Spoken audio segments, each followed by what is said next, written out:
Hello दोस्तों, स्वागत है आपका हमारे चैनल पैगाम आज तक में। मैं हूं सईद इकबाल। आज मैं हरियाणा के विधानसभा चुनाव के सिलसिले में बताने जा रहा हूं कि हरियाणा के चुनाव में क्या हालात हैं। बीजेपी का अहंकार जो है वो हरियाणा के अंदर में उसकी नैया को डुबोते नजर आ रहा है।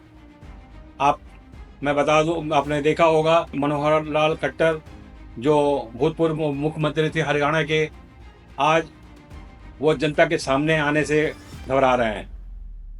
बंद कमरे में, ऑडिटोरियम के अंदर या किसी बंकेट हॉल के अंदर में वो चुनाव का प्रचार कर रहे हैं। जनता के सामने जाने की उनकी हिम्मत नहीं है। जाहिर है उन्होंने जिनका अपने कार्यकाल में उन्होंने कोई ऐसा काम नहीं किया जो हम जनता के सामने रख सकें। तो आपने ये भी देखा होगा, अपने समर्थकों को संबोधित कर रहे थे, उस बीच में एक नौजवान ने उनसे कुछ सवाल किया था, जो सवाल के बाद अपने अहंकार में आके खट्टर जी ने उस लड़के को सिक्योरिटी के द्वारा बाहर निकाल दिया। जनता के सामने ये नहीं जा पा रहे हैं, कारण कि अपने शासनकाल में इन्होंने ऐसा कुछ भी नहीं किया जो कि अपनी जनता के सामने अपनी उपलब्धियों को गिनवा सके, वो बता सके कि हाँ हमने ये काम किया है। ठीक उसी तरह से जब खट्टर साहब को लोकसभा के इलेक्शन में जीत मिलने के बाद जब ये सेंटर में चले गए, उनके सेंटर में मंत्री बनने के बाद से एक नए नेता नायब सिंह सैनी जी, जिनको वहाँ का मुख्यमंत्री बनाया गया। जैसा कि सबको पता है कि पूरे हरियाणा के अंदर भी उन्हें अच्छी तरह ठीक तरीके से उनको कोई पहचानता नहीं, लेकिन उन्होंने जब तक अपने कार्यकाल में ऐसा कुछ नहीं किया जो कि अपनी उपलब्धियों को ले जाकर जनता के सामने जाएं। यहाँ तक कि उनके अपने पैतृक गांव जहाँ से वो बिलोंग करते हैं, वहाँ भी उनके विरुद्ध वोटर्स का विरोध देखा जा सकता है। अपने गांव में वो उन्होंने कुछ नहीं किया जब तक उनका कार्यकाल रहा, या क्षेत्र से वो जीत कर गए, कभी भी दोबारा वहाँ पलट कर नहीं देखा। सबसे बड़ा सवाल यहाँ पर यह है कि इधर उधर की बात करने के बजाय अगर आप अच्छे काम किए होते, जनता के हित में कोई काम किया होता, तो अपने उपलब्धियों को लेकर जनता के बीच में जाते आप। ना ही मनोहर लाल खट्टर जी ने अपने कार्यकाल में ऐसा कोई काम किया जो जनता के सामने जाके अपनी उपलब्धियों को गिना सके कि हमने ऐसे काम किया जनता के लिए। वैसे कहने के लिए तो बहुत सारी बातें हैं, अपने मुंह से बहुत कुछ बोल सकते कि मैंने ये किया वो किया, लेकिन सही माने में अगर कुछ इन्होंने किया हो तो भी अपने उपलब्धियाँ जनता के सामने गिनवाएं। उसी तरह से नायब सिंह सैनी जी थे, अपने कार्यकाल में बहुत अच्छा, इनके भी बहुत ज़्यादा उपलब्धियां नहीं थी जो जनता के सामने जाके बता सकें। बेरोजगारी ये अपने चरम सीमा पे है। और सबसे बड़ी बात मैं बता दूं कि एक बहुत बड़ी गलती इस सरकार द्वारा ये की गई थी कि जो बेरोजगार नौजवान थे उनको नौकरी दिलाने के बहाने से उस देश में इन नौजवानों को भेजा गया जो देश युद्धग्रस्त है, जिस देश में न जाने कब कहाँ क्या हो जाए, कहाँ मिसाइल गिर जाए, कहाँ बम पड़ जाए, कहाँ किसके साथ क्या हो जाए। उस देश में अपने नागरिकों को वहाँ काम करने के लिए भेजा है।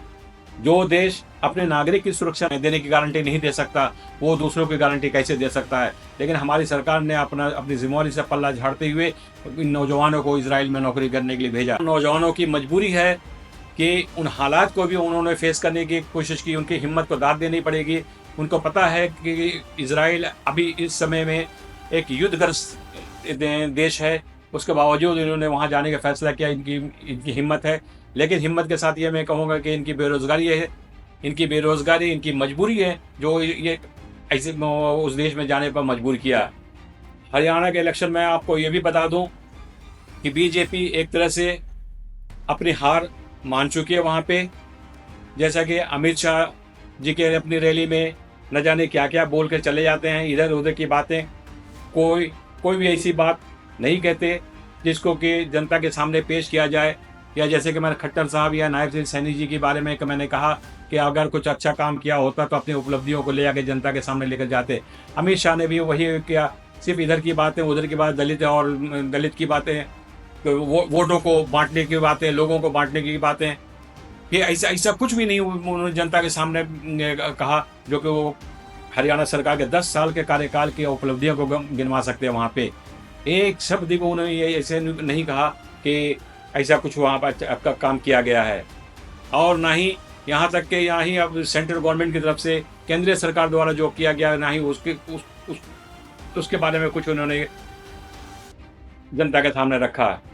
लेकिन उन्होंने वोट को पोलराइज करने की कोशिश की, जैसे कि कुमारी शैलजा के बारे में तरह तरह की अफवाहें उड़ाई गई कि वो कांग्रेस से बगावत कर सकती हैं, हो सकता है कि वो बीजेपी में शामिल हो जाएं, इस तरह की बातें।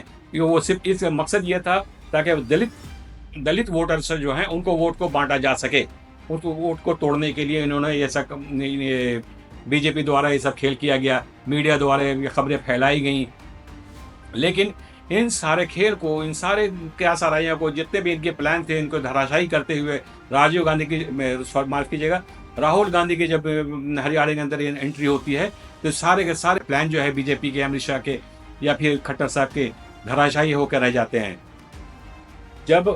और मैं बता दूं कि जब इन्होंने राहुल गांधी ने एक अपनी यात्रा निकाली, एक रैली निकाली जो एक यात्रा की शक्ल में थी, इसने हरियाणा के इलेक्शन को बिल्कुल एक नया मोड़ दे दिया, जो बीजेपी के विरुद्ध जाता हुआ नजर आने लगा।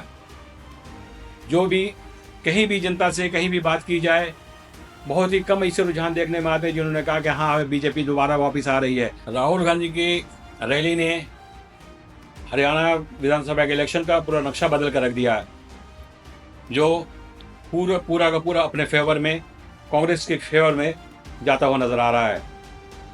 लेकिन ये 100% नहीं कहा जा सकता, लेकिन बीजेपी की इसमें बहुत कह सकते हैं आपके बहुत बुरी हार होने वाली है। कांग्रेस, मैं समझता हूं कि कांग्रेस कम से कम 50 से 55 सीटें ला सकती हैं यहाँ पे, और बीजेपी के खाते में 20 से 25 सीटें आएंगी, और बाकी जो है 10 सीटें, 10-15 जो 12 सीटें हैं वो अन्य दल के खाते में जाती नजर आ रही हैं। पैगाम आज तक को लाइक करें, शेयर करें और सब्सक्राइब करें। जय हिंद।